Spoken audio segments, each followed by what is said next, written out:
stand for the prayer and remain standing for the singing of the national anthem.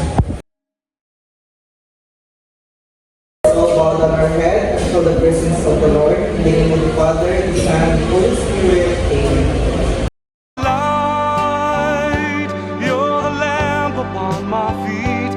All the time, my Lord, I need you there.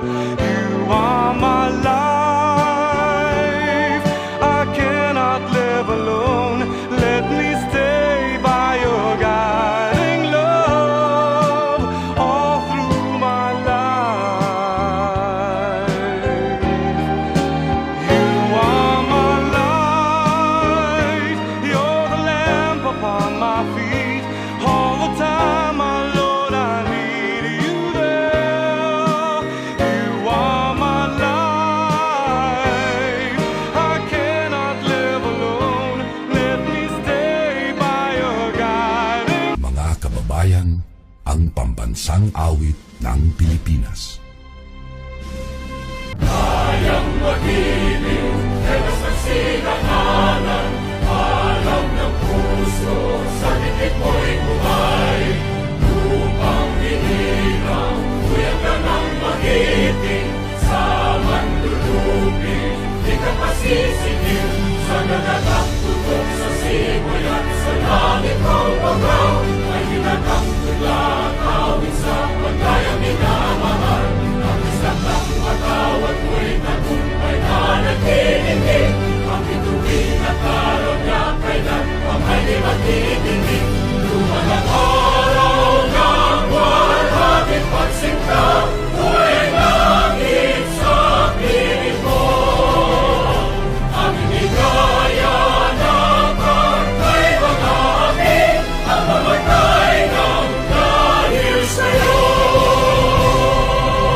Good morning, everyone.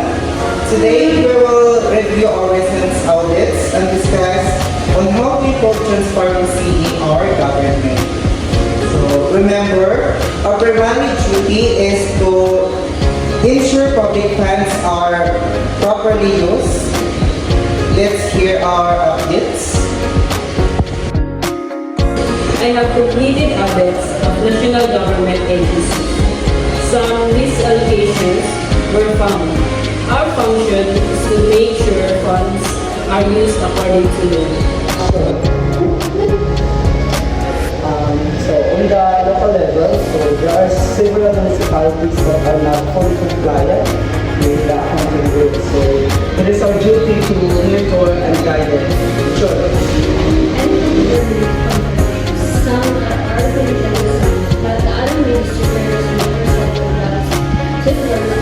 corporate found their responsibility. Performance audits review in an agency and certain programs. Our function is to check whether government projects are effective, economical, and efficient. Compliance checks show some agencies are not following financial regulations. Our duty is to enforce rules and prevent violations. Reviewing expenditures and procurement, I found overspending in a few areas. Our role is to prevent misuse of funds.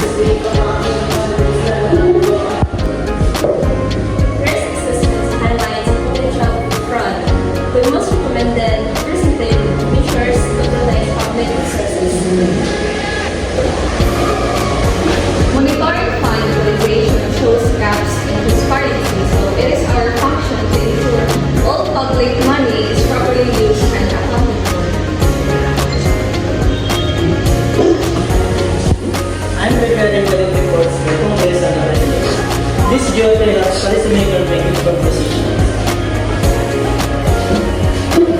Our relationship with external auditors ensures our audits meet international standards. It is our responsibility to maintain credibility. Everything is good. Each of us performs a unique duty, but together We fulfill COA's mission to promote accountability, transparency, and proper use of public funds. Everyone is performed goods and everything is clear. Meeting adjourned.